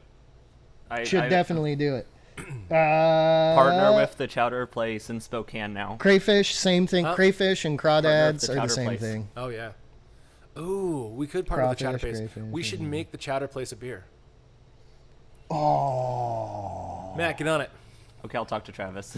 that to me though, that would be the Sriracha Ace Kolsch we did. That was super Yeah. herbaceous. Yeah, that'd be the one. Are we going beer drinking today? Well, maybe I think so. That's that the was goal. my plan. All right, I gotta make the beer tomorrow then. Okay. All right. It's also my anniversary, so I can't be out for. I have to. Your anniversary is not today. I know, but I worked my entire anniversary, so I've got to like actually go You take my actually wife. do Yeah, I something. got to take my wife on a date at some point. Double date? It's up to. I am down for it. It's up to my wife. I mean, I'll have my kid, but Maybe Allison, convince Lisa. Also, Lisa, you're amazing. All right, crawfish or crayfish, mud bugs. Do you define long boil as minimum 2 hours? Technically, Adam Chembley asked, do you define a long boil as 2 hours minimum? No, technically a long boil at minimum I would classify at an hour and a half. I prefer, it really depends on the beer, but if I have an intention of a long boil, generally I'm going 2 hours. At least. For us, a long boil, I think the longest we've done was 36 hours. Yeah. 4 hours is like when you really like, holy crap, this is why it's a different beer. Yeah. 2 hours is like, all right, maybe a different beer. Like, yeah, I can see the benefits. 4 hours is like, If I'm doing a bock of any kind, 2 hours. 2 hours minimum. If I'm doing a doppelbock, that's probably going to be 4 hours. Any of the barley wines that we do is a minimum of 4 hours, and generally I end up boiling somewhere around 10 hours. But I love Maillard, and I love to reduce to get flavor rather than adding in extra sugars or extra malts. Autodart, are you guys showing a lot of anime on those screens? Always. Always. Yeah. We got Black Clover on one, and then we got Tower. Nope. No, not Tower of God. God of High School. God of High School. Oh. If you guys haven't watched God of High School, that is a great one. Let's not pan too high up on that one. What? Well, if the camera was showing like most of the screen, we'd probably get a nice panty shot. God of High School? Yeah. No. No. You might be thinking of Tower of God.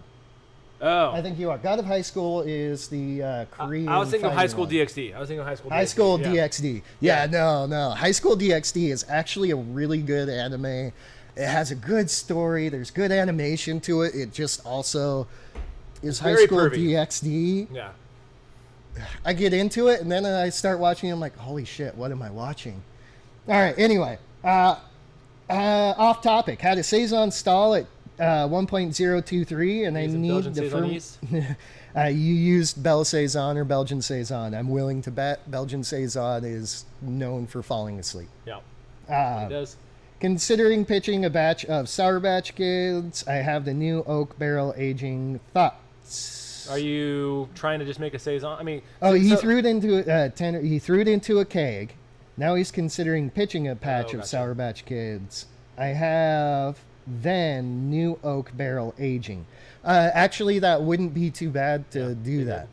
I prefer Rosalaire, but yeah. Yeah. Sour Batch is really good. It's a lot less complex, but it happens a lot faster. Yeah. The Rosalaire, you need at least a year. My personal preference is 2 to 3 years to get full deliciousness off of it. But, oh, man, that's so good. Rosalaire is a Rodenbach's blend. If you like Rodenbach, use that. If you don't know what Rodenbach is, then buy You got homework. some. Yeah. And send it to us. By the way, Belgian Saison, even though it's notorious for falling asleep, it's one of the only yeasts that when it falls asleep, it's actually not that difficult to rouse up again. Agitate it, heat it up, you're probably going to be good to go. It doesn't take a lot of oxygen to keep going, so other yeasts where you might have to consider micro-oxygenating or something like that, not really the same with Belle Saison. Just get it warm, like warmer than you think. Warmer than you think. It's also not a bad thing to co-pitch Belgian Saison and French Saison at the same time, Yeah. or pitch French Saison about halfway through the fermentation. That way you can get it to finish all the way out. Reverend KY, so Seattle is on the Olympic Peninsula? No, the Olympic Peninsula has class. I'm sorry. We're going to get so much hate for anybody that from one. Seattle, I'm sorry. I will honestly say yes, 100%. All of the small towns that are Seattle to me. They're all Seattle. When I get over there, we can make small distinctions like, oh, yeah, okay, well, I'm going to go to Everett or, you Like know. we're in this small Greenacres. I don't town. expect people to say, "Hey, are you from Spokane or are you from Greenacres?" Like, no, we're from No, Spokane. we're from Spokane. Technically, we're not even in Spokane. We're Yeah. in Spokane Valley. Yeah, it's a completely different city. But I mean, if people say we're from Spokane, I'm like, yeah, we're from Spokane. We're from Spokane. So, yes, all the small little cities around there, I don't know, half of them, I couldn't tell you when I pass one city line into another. It is mostly Seattle. If I'm on the Olympic Peninsula, though, I'm on the Olympic Peninsula because, honestly, I love the Olympic National Rainforest. It's so cool. By the way, Seattle to Auburn is like us to Spokane. Yeah. So, Except with more traffic. except for Yeah, more traffic. Distance-wise, it's like that. Time-wise, to get between, not so much. All right. Young Yuck. Oh, man, I just really butchered them. Sorry. He doesn't have to go to bed at 3 a.m. anymore. Nice. Jimmy, Rustic is actually farmhouse blend. Yeah. Rustic is a blend of a couple of them. It's a really nice one. It's super cool. Internationally, daylight saving times will still cause confusion across countries. Oh, yeah, we're not on that anymore, though. We're going to do away with it. Chris It'll be great. Mellon sending you much love from Glasgow, Scotland. Nice. Ooh, yes. You should also send us some... JW Lee's? Is that Scotland? No, JW is English. Oh, that's English. Okay. I mean, you can send us some of their October Ale because that's stupid delicious, but also send us some Scottish beer and maybe some whiskey. I Yeah. also heard that there's some really good Scottish gin out there. If you are foreign and send us something amazing from your country, we will do our best to send you something amazing back from our country. I promise you. Smoked alderwood beer to go with the chowder. That sounds really good. That actually does sound really, That does sound good. great. Uh, X marks the Scot. all right. What's the difference between long boy electric versus gas? That's actually a good question on there. Yeah. Mainly, it's going to be heat. Yeah. Heat density. Go for it. Yeah. So heat density on electric is they're using the wattage to create the heat density, and usually most electric systems, again, depending on the electric system. So are you on an element or are you on a all-in-one unit like the Mash and Boil, the Brewzilla, the Brewfather, whatever? Heat density is very distinct to where the element is, and so they have to do things mechanically to try to make the heat density be spread out as thin as possible. If you're on a bigger system and they actually have heating elements inside the kettle, then they try to use more elements with lower wattage to try to spread out that heat density but still get that full rolling boil. But there's always that point of contact that whatever heat source, whatever from the element is going to have, which always has a risk of two things. One is scorching, and that's obviously bad. If there's hops rolling around, scorching on a hotter spot relative to the overall heating is a risk of scorching. Also a risk of calcification or slaking. So calcium deposits kind of forming on any sort of heat element, especially if the element is actually in the water itself. That said, all the all-in-one units spend a lot of time researching how to dissipate that heat density. If you are on a gas burner and you use a cheap metal, then you have the same issue because the gas burner is going to have some hot spots on your cheap metal or some cold spots. But if you've got a tri-clad bottom with a nice 304 stainless kettle, that tri-clad bottom, stainless, the aluminum is way more heat conductive, and so it naturally spreads that heat out a little bit more. So you run less of a risk of any sort of slaking or scorching. So heat density is the biggest thing, and then total heat is the other thing. Although total heat can also, so it affects boil off rate, it affects the heat at the bottom of the kettle, but the shape of the kettle also affects that too, and that gets into a way broader conversation. But the short and dirty is the shorter or the skinnier and taller your kettle is, the hotter the bottom of the kettle is, and that is magnified the larger your batch size is. The shorter and fatter, the higher the boil off rate, and the relatively colder the bottom of your kettle is. Hopefully that made some sort of sense.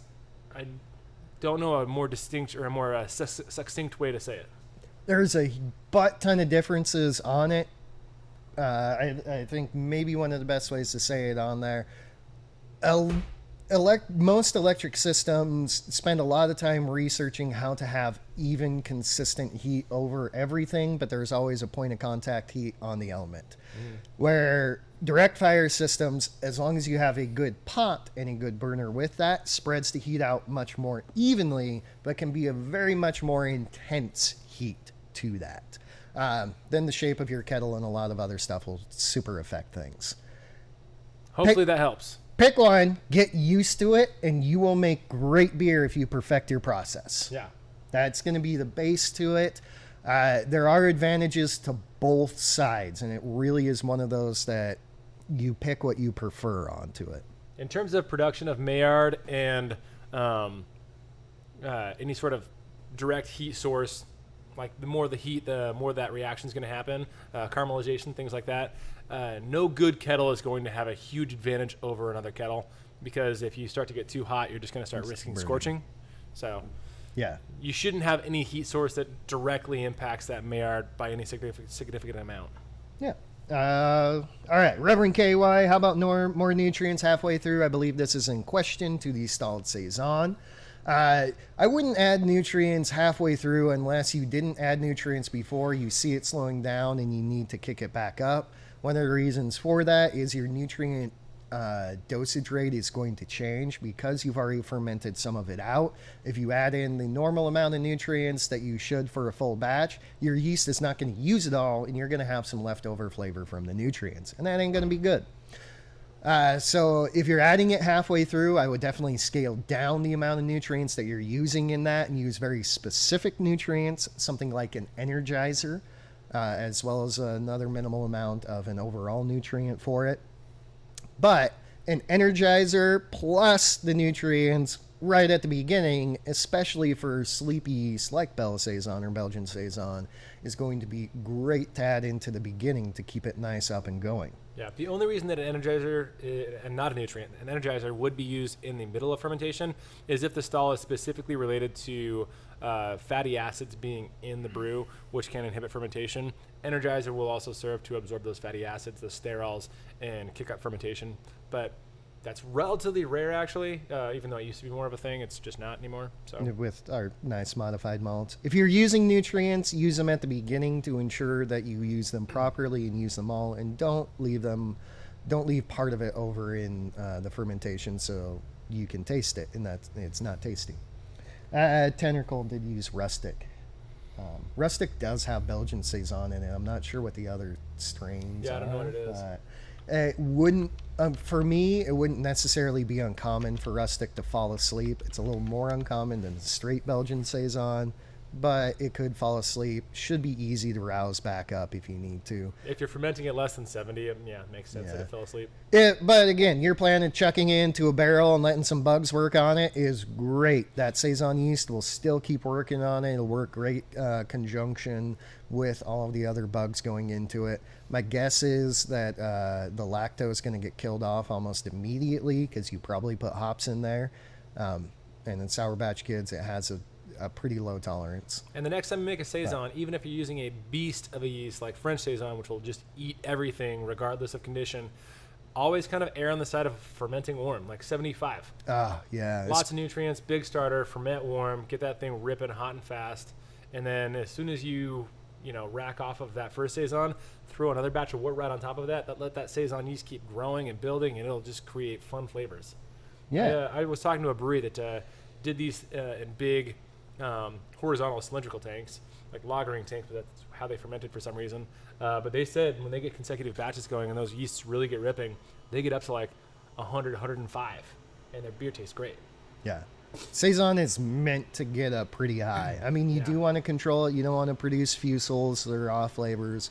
But I ferment our French Saison at least 75 to 80 degrees. It loves it. It produces beautiful flavors at that point. So. And consecutive pitches or consecutive beers on top of the same yeast as it's going, just kind of, they have a building effect. Your first Saison will be pretty good. Your second Saison will be better. Your third Saison will be even better. Like, just let it rip. This is actually a yeast that you can repitch over and over and over. And as it mutates, it's just going to get more and more delicious. Yeah. Sydney Husky. I made a dark German Bach lager that I've always called Doppelbock. But it's usually about 9%. So I'm thinking about calling it a dark, strong German lager. What do you think? I mean, you definitely can do that. 9% for me really isn't out of the realm of Doppelbock, especially with nowadays New American brewing where we like to push alcohol percentages. Just call it Uber Doppelbock. Uberbock! And I mean, if you want to call it that, go for it. If that's what it is, do it. Nobody's stopping you. That's the wonderful thing about beer. Yeah. Greg H., have we used Lallemand Farmhouse yet? No. If I remember reading it right, Farmhouse is almost the exact same thing as rustic, blend of Saison yeast, funky Belgian Saison type yeast in there. And if I remember reading it right, Lallemand Farmhouse is like $12 our wholesale cost for an 11 gram pitchable. So no. It's no. It's a no for me. It's a little bit more expensive, but it should react very much the same as rustic is going to give you Saison, but funkier, depending on how you use it. All right. Auto Dart. Yeah. Yowamushi Must Pedal. We haven't watched that yet. I'll tell you, the sports anime I've really been getting into is Skate the Infinity. Been really loving that one. And what was the other one we were watching? Super Baseball or Extreme Baseball? Oh, yeah. Yeah, I don't remember what it's called, but I'm trying to re-go through Kuroko's basketball because I've watched the first 2 seasons, so I'm rewatching the first 2 seasons because season 3 of Kuroko's basketball just came out. So I'm excited for that. That was a hype. I'll tell you, honestly, probably my favorite sports anime out there is Prince of Tennis. Like, that just, it's epic. It's not, but it is so epic. Anyway, where are we? Chris Mellon, how do you send something to us? Our address is it's online. It's 170-180 Sprague, Spokane Valley, Washington 99037. If you were sending alcohol, it can't go through the USPS, the United States Postal Services. They don't like that. FedEx and UPS, you're fine. Just keep it well packed. Yeah, FedEx and UPS. If it's an IPA, understand there might be some stuff that happens that makes it not as good by the time it gets to us. But most beers that are shelf stable are pretty good. They're pretty good. Yeah. So IPA, if it can get here like overnight, it's probably fine, especially if you send it in, now and not like the middle of the summer. But if you send us an IPA in the middle of the summer, there's a solid chance by the time we drink it, it's not going to be what you wanted it to be. So yeah, I like to warn people of that. White Labs Farmhouse Blend is a powerhouse. It is. It's got, I think White Labs has 2 different diastaticus yeast in there. And, yeah. Laughing Hyena is simultaneously hungrier and thirstier while watching us. We've done our job well. You're welcome. Yeah. Where are we on there, Sandy? Steph, Peter, and Tim, you really explained well. Where did we learn all of this? Teach me. Doing it, mostly experimentation. Peter reads something that might be fun or gets a really wild hair, and then I say sure, and then we do it. Yeah, I say, hey, Tim, I found this. We should try it. And then Tim says, most of the time, like, I don't know, what is it? I've never used it before. It's this. It's here now, so you're gonna use it. Also, I mean, like, some of the weird things that we've done have been challenges to each other, and especially when Logan was here, too. Challenges to all of us on how much can we make you hate your life while you're brewing this beer? And then as us brewing it, how much can we make you hate your life because you thought we would suck brewing this beer, but we're going to make it so good you like it? Pretty much. We also learn a lot from customers and from you guys on YouTube too, like people that are commenting all the time, and like, because as many people that are home brewers and professional brewers that we talk to, we're like, if there's something new that comes out, we're just probably going to hear about it because we talk to literally thousands of people a month, and we learn a lot from people that we just talk to. Along with that, it's all the beers that you guys send us, all the beers that our customers bring into us, whether they're good or bad, and especially, honestly, the bad ones, teach us so much. We no longer have to make that beer. We don't have to make that recipe. If, you're not good at making bad beer, which is a good thing, you don't know what bad beer tastes like, and it's really hard sometimes to pick out flaws and where they come from unless you're intimately familiar with those tastes. And for most professional brewers, that's ordering a really expensive kit to dose your beer with it. We get people just bringing it in for free, and we get to make them better brewers by improving their beer, but we also get to taste all of these flaws that you may never run across in your career, but we get to. Yeah. Just me being here has helped improve my brewing tenfold and bringing beer in. If you have a homebrew shop that you get stuff from in your area, take them the beer.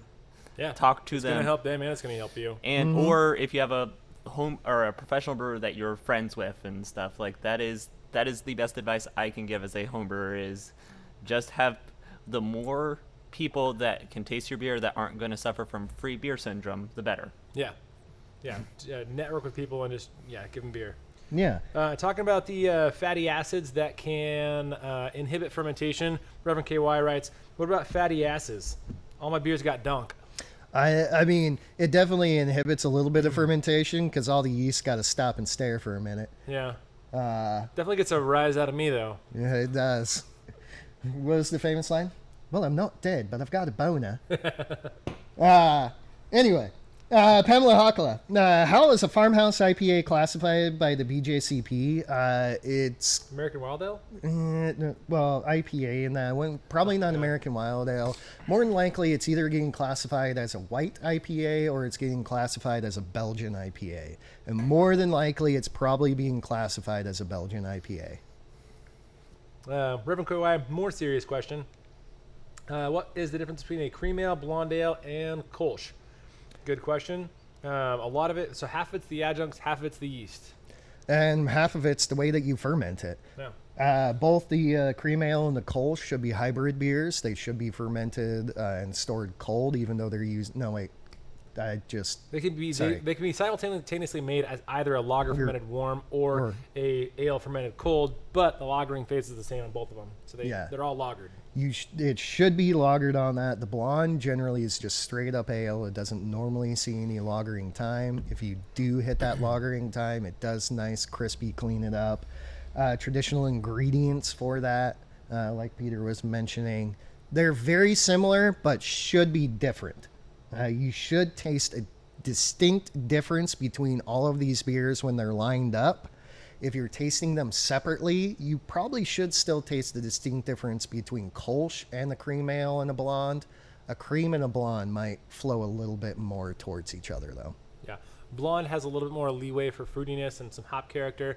Blonde also is the only one that if you were to use an adjunct, the adjunct should be wheat or a bodybuilding adjunct, but it's still not necessary. An adjunct technically isn't necessary for all of them, but a cream ale, the adjunct would commonly be corn because it's designed to be like a light American lager, and then Kolsch is an ale designed to simulate a German lager. So yeah. So there should be there's slight differences. There should be differences. Kolsch, I could forgive people for being confused about cream and blonde. Honestly, between those two, they could be fairly interchangeable. Kolsch should be distinctly different, though.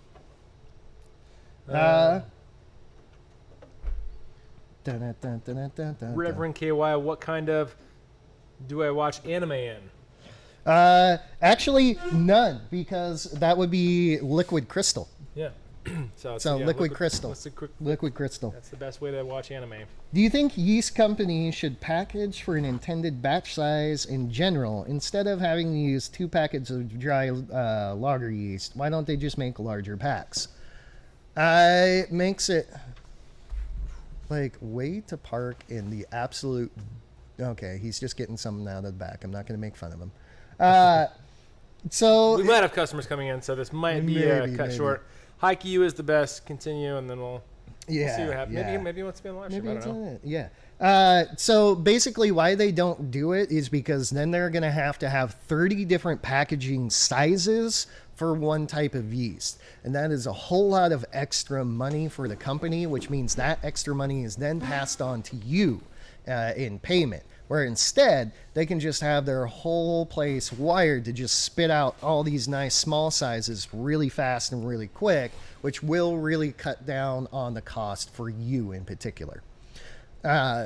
It's one of those things. The more sizes you get, the more workers you have to do that, the more machines you have to do, the more packaging products you have to buy to have in that. That's all extra money, and that all gets passed on to you, when you can just grab 2 packages and chuck it in. They do have different sizes for different batch sizes when you start to get into the professional sizes on that. But again, it's one of those, it's kind of a scales of economy thing. If they only do one size, it's a much cheaper product for you than if there's a bunch of sizes. William P., are you guys fans of adding hops to the mash? No. Patrick Sandy, what style would you use a red bell pepper in? Back to the topic.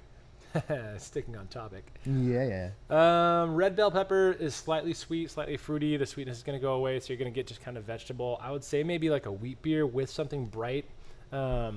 So with some peppercorns, with some maybe like lemongrass or something like that.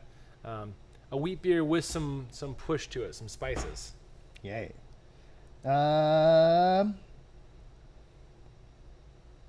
We have done that. Oh, there's one that was good. Pamela Hakala, since the White Labs farmhouse has Brett in it, do you have to worry about your plastic brewing equipment being affected? The answer to that is probably yes. Probably. If it is porous and you cannot kill it with fire, there's a good chance you will not be able to kill off the Brett. There's a great chance you will not be able to kill off the Brett. If it can't be killed with fire, that's a huge, huge risk. So Stainless is the best. yeah, stainless and glass are amazing for that. Stainless is a little better because it's easier to clean, it's easier to wash. And what we mean by killing with fire is if you cannot at least put 150 degree water in it for a half an hour to an hour, you're going to have to be worried about it being infected. How alcohol tolerant is Brett? Like 20%. Yeah, very. And even if it's a not, hardy bastard. you'll just mostly go to sleep and then wake back up. Yeah.